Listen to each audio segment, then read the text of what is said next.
नमस्कार और स्वागत है आपका स्टैंडर्ड्स वॉच के 24वें एपिसोड में, जहां हम आपको स्टैंडर्डाइजेशन की दुनिया की अहम घटनाओं और अपडेट से परिचित कराते हैं। मैं हूं आपका होस्ट नीतीश कुमार जैन।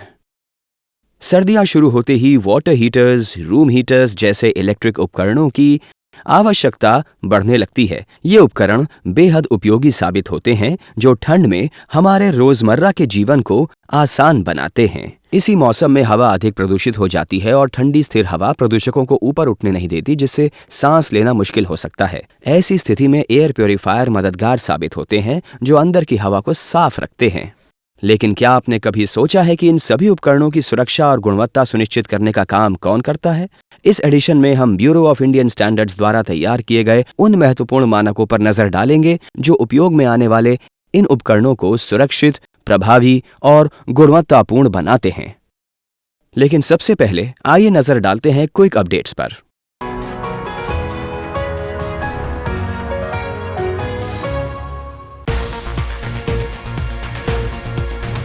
भारतीय मानक ब्यूरो की विभिन्न शाखाओं ने काउंटरफीट प्रोडक्ट्स पर सर्च और सीजर ऑपरेशंस किए। अहमदाबाद शाखा ने MSMU electronics products private limited के गोदाम पर छापेमारी की, जहां बिना BIS स्टैंडर्ड्स मार्क वाले LED टीवी बेचे जा रहे थे। कार्यवाही के दौरान 39 LED टीवी जब्त किए गए, जो BIS एक्ट 2016 की धारा 17 का उल्लंघन था। इसी प्रकार विजयवाड़ा शाखा द्वारा काकीनाडा के श्रीनिधि असेइंग एंड हॉलमार्किंग सेंटर और MS अमन्ना गोल्ड ज्वेलर्स पर छापेमारी की गई, जहां नकली हॉलमार्क लगे सोने के आभूषण, लैपटॉप और एक हॉलमार्किंग लेजर मशीन जब्त की गई। हुबली शाखा के सर्च और सीजर ऑपरेशंस में MS पायनियर वेल टेक्नोलॉजीज से करीब 10 लाख रुपए का सामान जब्त किया गया, जिसमें वेल्डिंग इलेक्ट्रोड्स के 250 से अधिक बॉक्स और 50,000 से अधिक पैकेजिंग मटेरियल को बिना BIS स्टैंडर्ड्स मार्क के पाया गया। यह क्वालिटी कंट्रोल ऑर्डर 2023 और BIS एक्ट 2016 का उल्लंघन था। भारतीय मानक ब्यूरो की जम्मू कश्मीर शाखा ने 20 नवंबर को कौशल विकास विभाग के लिए एक व्यापक टेक्निकल अवेयरनेस सेशन आयोजित किया। इस कार्यक्रम का उद्देश्य गुणवत्ता पारिस्थितिकी तंत्र को समझना, मानकीकरण को बढ़ावा देना और प्रशिक्षकों की क्षमता का विकास करना था। मानकीकरण को मजबूत करने की पहल के तहत BIS गाजियाबाद शाखा ने 24 से 26 नवंबर 2025 को HR इंस्टीट्यूट ऑफ टेक्नोलॉजी में आयोजित राइज इन इंडिया प्रदर्शनी में मानक स्टॉल लगाया। कार्यक्रम में मुख्य अतिथि रहे श्री SP बघेल, माननीय राज्य मंत्री मत्स्य पशुपालन एवं डेयरी तथा पंचायती राज्य मंत्रालय, और डॉक्टर अनिल अग्रवाल, राज्यसभा के पूर्व सांसद। अतिथियों ने युवाओं और उपभोक्ताओं में गुणवत्ता जागरूकता बढ़ाने के प्रयासों के लिए BIS की सराहना की। युवाओं में गुणवत्ता और भारतीय मानकों के प्रति जागरूकता बढ़ाने के उद्देश्य से फरीदाबाद, देहरादून, चेन्नई और चंडीगढ़ सहित कई शाखाओं ने सैकड़ों विद्यार्थियों के लिए एक्सपोजर विजिट्स आयोजित किए। स्ट्रक्चरल डिजाइन मानकों पर संवाद बढ़ाने के उद्देश्य से BIS विजयवाड़ा शाखा ने national building code of India भाग 6 स्ट्रक्चरल डिजाइन के ड्राफ्ट पर मानक मंथन आयोजित किया। कार्यक्रम का उद्देश्य था अकादमिक जगत और उद्योगों के बीच सहयोग को मजबूत करना तथा भविष्योन्मुख उन्नत भवन निर्माण मानक विकसित करना। 17 नवंबर 2025 को चेन्नई शाखा कार्यालय ने मानक संवाद कार्यक्रम के दौरान विभिन्न निर्माण क्षेत्रों में कुल 25 नए BIS लाइसेंस प्रदत्त किए। भारतीय मानकों की बढ़ती स्वीकार्यता के बीच BIS द्वारा जारी ऑल इंडिया फर्स्ट लाइसेंसेस की संख्या लगातार बढ़ रही है। नवंबर माह 2025 में BIS द्वारा 2 लाइसेंस जारी किए गए। IS 1540 भाग 2 क्विक लाइम और हाइड्रेटेड लाइम केमिकल इंडस्ट्रीज हेतु, IS 330 क्रोमियम ट्राइऑक्साइड के लिए। यह लाइसेंस क्रमशः Jagdamba steel and power tech limited और विष्णु केमिकल्स लिमिटेड को प्रदान किए गए। भारतीय मानक ब्यूरो द्वारा नवंबर माह में कई नए इंडियन स्टैंडर्ड्स प्रकाशित किए गए, जिनमें कुछ प्रमुख हैं: मार्बल और समकक्ष पत्थरों से संबंधित मानक, एयर कंडीशनिंग व रेफ्रिजरेशन के लिए service valves, textile sisal Manila रूप से बने हेलीडेक लैंडिंग नेट, निर्माणाधीन इमारतों में उपयोग होने वाली विशेष लिफ्ट्स तथा अन्य उत्पादों के गुणवत्ता विनिमयन हेतु जारी मानक। ये सभी मानक बाजार में उपलब्ध उत्पादों की गुणवत्ता सुनिश्चित करने के उद्देश्य से प्रकाशित किए गए हैं।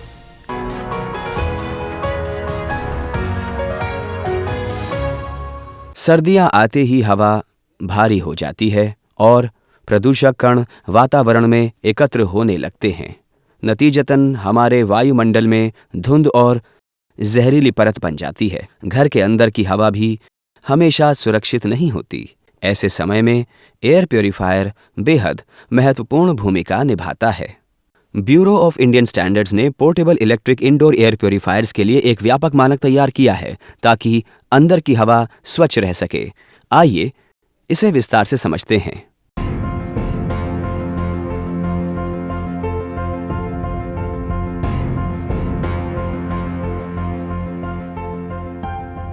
सर्दियां बढ़ते ही दिल्ली और आसपास के क्षेत्रों में घना स्मॉग छा जाता है। हमारे आसपास की हवा प्रदूषित हो जाती है। इस प्रदूषित वातावरण में खांसी, सांस की तकलीफ, आंखों में जलन, सिर दर्द और चक्कर आने जैसी समस्याएं लगभग हर घर में देखने को मिलती हैं। विश्व स्वास्थ्य संगठन WHO के अनुसार इंडोर एयर पोल्यूशन के कारण हर साल दुनिया भर में लगभग 3.8 मिलियन यानी 38 लाख लोगों की मृत्यु हो जाती है। घरों और इमारतों में इस्तेमाल होने वाली कई वस्तुएं जैसे क्लीनिंग प्रोडक्ट्स, बिल्डिंग मटेरियल्स, खाना पकाते समय उठने वाला धुआं, अगरबत्ती या मच्छर कॉइल का धुआं, पालतू जानवरों के बाल और एलर्जेंस घर के अंदर की हवा को प्रदूषित करते हैं। इनका विपरीत असर तुरंत भी हो सकता है और लंबे समय में गंभीर स्वास्थ्य समस्याएं भी पैदा कर सकता है।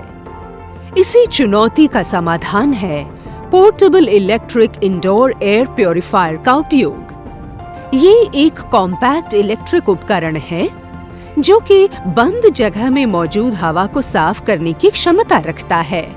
BIS ने portable electric indoor air purifier पर भी एक मानक तैयार किया है, IS 17531, जो portable electric indoor air purifier और संयुक्त उपकरणों यानी कि कॉम्बिनेशन डिवाइसेस के वायु शोधन, एयर प्योरिफिकेशन कार्य के लिए प्रदर्शन आवश्यकताओं और परीक्षण के तरीकों को निर्धारित करता है।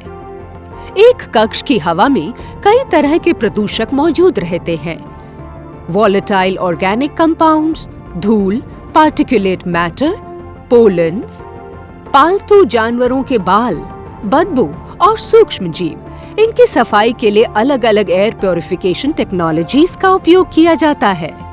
अपने घर के लिए सही portable electric indoor air purifier चुनते समय 4 बातों पर ध्यान देना चाहिए। पहली, clean air delivery rate CADR। दूसरी, एयर प्योरीफायर की क्षमता और कमरे का आकार। तीसरी, noise level, sound power level और चौथी, पावर कंजप्शन। कई प्रकार के पोर्टेबल एयर प्योरीफायर उपलब्ध हैं जैसे कि floor type, table type, wall mounted और मल्टी प्लेसमेंट टाइप। इन सभी तकनीकी आवश्यकताओं और परफॉर्मेंस मानकों का विस्तृत विवरण इंडियन स्टैंडर्ड IS 17531 में उपलब्ध है। ठंड बढ़ते ही घर में रूम हीटर्स, वाटर हीटर्स और इमर्शन रॉड्स जैसे अप्लायंसेस पर निर्भरता बढ़ जाती है। ये उपकरण हमें गर्माहट और सुविधा देते हैं। आइए जानें कि BIS कैसे इन उपकरणों के लिए मानक तय करता है ताकि ये उत्पाद सुरक्षित और प्रभावी हों। सर्दियां आते ही घरों में इस्तेमाल होने वाले इलेक्ट्रिक उपकरण जैसे वाटर हीटर, रूम हीटर और इमर्शन रॉड हमारी रोजमर्रा की जिंदगी के लिए अहम हो जाते हैं। गर्म पानी की जरूरत हो या कमरे को गर्म करने के लिए हीटर की आवश्यकता, ये उपकरण हमारे लिए लगातार सक्रिय रहते हैं। इसीलिए ये जरूरी है कि ये उपकरण सुरक्षित हों और तय गुणवत्ता मानकों पर खरे उतरें। इसी को सुनिश्चित करता है भारतीय मानक ब्यूरो, जो ऐसे उपकरणों के लिए सुरक्षा और परफॉर्मेंस मानक निर्धारित करता है ताकि ये उपकरण सुरक्षित और टिकाऊ बने रहें। विंटर अप्लायंसेस उच्च तापमान और हाई इलेक्ट्रिकल लोड पर काम करते हैं। ऐसे में इनके विभिन्न कंपोनेंट्स की सुरक्षा और मजबूती बेहद महत्वपूर्ण होती है। इसी उद्देश्य के लिए BIS इनके परीक्षण और प्रमाणन के मानक तैयार करता है। उदाहरण के तौर पर हीटिंग एलिमेंट्स हर वाटर हीटर और इमर्जन रॉड का सबसे अहम हिस्सा होते हैं। इन्हें ताप सहन क्षमता, इलेक्ट्रिकल स्ट्रेंथ और ड्यूरेबिलिटी के लिए कठोर परीक्षणों से गुजरना पड़ता है। फ्लेक्सिबल केबल्स, PVC और इलास्टोमर इंसुलेटेड केबल्स को इस तरह जांचा जाता है कि वे उच्च तापमान पर भी ना पिघलें, मुड़ने पर टूटे नहीं और ना ही स्पार्किंग का कारण बने। वाटर हीटर्स में लगे थर्मोस्टैट्स और थर्मल कट ऑफ का परीक्षण किया जाता है ताकि वे तापमान को सही ढंग से नियंत्रित रखें और ओवरहीटिंग तथा प्रेशर बिल्डअप से सुरक्षा प्रदान कर सकें। Heating elements, wiring, insulation, enclosure की मजबूती और टेम्परेचर कंट्रोल सिस्टम्स, इन सभी के लिए IS 302 सीरीज के तहत व्यापक सुरक्षा मानक निर्धारित हैं, जो अनिवार्य रूप से प्रमाणित किए जाते हैं। सर्दियों में उपयोग होने वाले मेजर अप्लायंसेस के लिए मुख्य सुरक्षा मानक इस प्रकार हैं। IS 302 part 2 section 21 stationary storage water heaters की सुरक्षा हेतु। IS 302 part 2 section 35 electric instantaneous water heaters की सुरक्षा के लिए। IS 302 part 2 section 74 portable immersion heaters की सुरक्षा हेतु। IS 302 part 2 section 30 room heaters की सुरक्षा हेतु। ये मानक छोटे कमरों के लिए फैन हीटर्स, बड़े कमरों के लिए कन्वेक्टर हीटर्स और रेडिएंट हीटर्स सभी की सुरक्षा आवश्यकताओं को कवर करता है। सही डिजाइन और सुरक्षा अनुरूप निर्माण से अनेक दुर्घटनाएं रोकी जा सकती हैं। उदाहरण के लिए रूम हीटर्स ऐसे निर्मित होते हैं ताकि उनके ऊपरी हिस्से से किसी भी गर्म या लाइव पार्ट का सीधा संपर्क ना हो, जिससे बच्चे और बुजुर्ग सुरक्षित रहें। ये पूर्ण सुरक्षा के लिए बेहद जरूरी है। वाटर हीटर्स में टेम्परेचर कंट्रोल और सेफ्टी कट ऑफ अनिवार्य होते हैं ताकि पानी ज्यादा गर्म ना हो और कोई दुर्घटना ना हो। सुरक्षा के साथ साथ BIS अप्लायंसेस की परफॉर्मेंस से जुड़े विस्तृत मानकों को भी निर्धारित करता है ताकि उपकरण लंबे समय तक कुशलता से काम करते रहें। वाटर हीटर्स दो प्रकार के होते हैं, इंस्टेंट और स्टोरेज हीटर्स। परिवार की जरूरत के अनुसार 10 से 15 लीटर यानी 1 से 2 लोगों के लिए, 25 से 30 लीटर छोटे परिवारों के लिए और 35 लीटर से अधिक हाई यूसेज क्षमता वाले मॉडल चुने जा सकते हैं। प्रमुख परफॉर्मेंस स्टैंडर्ड्स हैं IS 2082 स्टोरेज वाटर हीटर्स के परफॉर्मेंस हेतु, IS 368 इलेक्ट्रिक इमर्जन हीटर्स के लिए, IS 369 house hold room heaters के लिए, IS 8978 इंस्टेंटेनियस वाटर हीटर्स के लिए। इन मानकों में वाटर हीटर्स के स्टैंडिंग लॉस, रीहीटिंग टाइम और टेम्परेचर वेरिएशन जैसे महत्वपूर्ण मापदंड तय किए गए हैं। रूम हीटर्स के लिए वार्म अप टाइम और वातावरण में तापमान वृद्धि जैसे आवश्यक पैरामीटर्स निर्धारित किए जाते हैं। ये गुणवत्ता और सुरक्षा के लिए बेहद महत्वपूर्ण है। साथ ही ऊर्जा क्षमता और बिजली खपत से जुड़े मानक भी शामिल हैं ताकि उपकरण सुचारू रूप से काम करने के साथ साथ बेहतर एनर्जी एफिशिएंसी भी दें, जिससे उपभोक्ता की जेब पर कम भार पड़े तथा पर्यावरण भी सुरक्षित रह सके।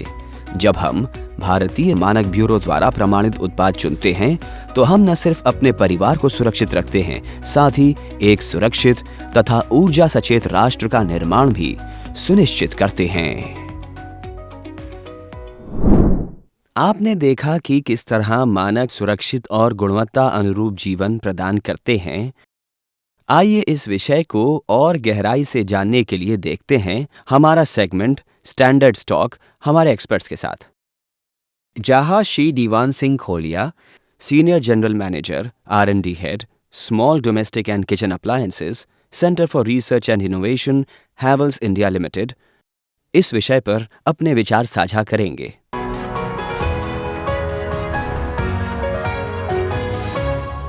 आज हमारे साथ मौजूद हैं श्री दीवान सिंह खोलिया, जो हेवल्स इंडिया लिमिटेड का प्रतिनिधित्व करते हैं और ब्यूरो ऑफ इंडियन स्टैंडर्ड्स की ETD 32 समिति के सदस्य भी हैं।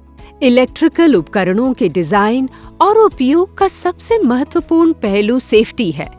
तो इस संदर्भ में मानक ये कैसे सुनिश्चित करते हैं कि उपभोक्ता सुरक्षित रहें?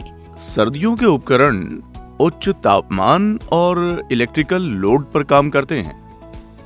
यदि इनका डिजाइन सही न हो तो ये इलेक्ट्रिक शॉक, ओवरहीटिंग या फायर हजार्ड जैसे खतरों का कारण बन सकते हैं। IS 302 सीरीज ऐसे जोखिमों से बचाव के लिए कठोर सुरक्षा मानक प्रदान करता है।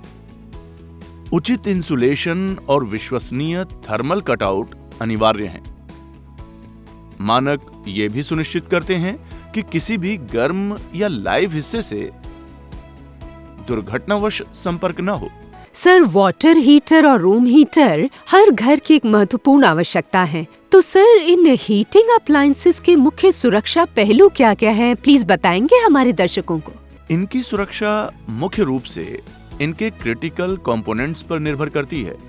हीटिंग एलिमेंट्स की इलेक्ट्रिकल स्ट्रेंथ, तापमान, सहनशीलता और एंड्योरेंस के लिए परीक्षण किया जाता है। फ्लेक्सिबल केबल्स की फ्लेक्सिंग एंड्योरेंस और मैकेनिकल स्ट्रेंथ जांची जाती है। थर्मोस्टेट और थर्मल कटआउट तापमान नियंत्रित रखते हैं और वाटर हीटर में ओवरहीटिंग तथा प्रेशर बढ़ने की रोकथाम करते हैं। सर, बाजार में आजकल कई तरह के हीटर्स उपलब्ध हैं, जैसे कि रूम हीटर्स हैं, वाटर हीटर्स हैं। तो इनके बारे में तफसील से बताएंगे सर, और इनकी इंस्टॉलेशन विधियां क्या-क्या हैं? जी हाँ, इंस्टेंट हीटर किचन में, स्टोरेज हीटर बाथरूम में, गैस हीटर और बड़ी बिल्डिंगों के लिए हीट पंप व सोलर हीटर उपयोग में आते हैं। मानकों के अनुसार निर्माताओं के लिए स्पष्ट इंस्टॉलेशन निर्देश देना अनिवार्य है। गैस हीटर केवल खुले या हवादार स्थानों में ही उपयोग होने चाहिए। कभी भी बंद बाथरूम में इनका प्रयोग नहीं होना चाहिए। इंस्टॉलेशन हमेशा अधिकृत सर्विस टेक्नीशियन द्वारा ही किया जाना चाहिए। तो सर, फिर ये मानकीकरण की प्रक्रिया गुणवत्ता, टिकाऊपन और प्रदर्शन को कैसे सुनिश्चित करती है? भारतीय मानकों में प्रदर्शन के मापदंड तय किए गए हैं। IS 2082 स्टैंडिंग हीट लॉस और reheating time, IS 368 immersion rod की एफिशिएंसी और IS 369 रूम हीटर के वार्म अप टाइम व कमरे का तापमान बनाए रखने से संबंधित है। ऊर्जा क्षमता मानक ये सुनिश्चित करते हैं कि बिजली की खपत कम हो और पर्यावरण पर न्यूनतम विपरीत परिणाम हो। मानकीकरण प्रक्रिया उपभोक्ता, पर्यावरण और उद्योग सभी के लिए अत्यंत लाभदायक है। मानकीकरण स्टैंडर्डाइजेशन की पूरी प्रक्रिया उपभोक्ताओं के लाभ के लिए, पर्यावरण के लिए और सभी हितधारकों के लिए है। तो आज की ये डिस्कशन बहुत ही महत्वपूर्ण थी सर। यहाँ आने के लिए, अपने विचार साझा करने के लिए थैंक यू सर। धन्यवाद डॉक्टर गीतांजलि।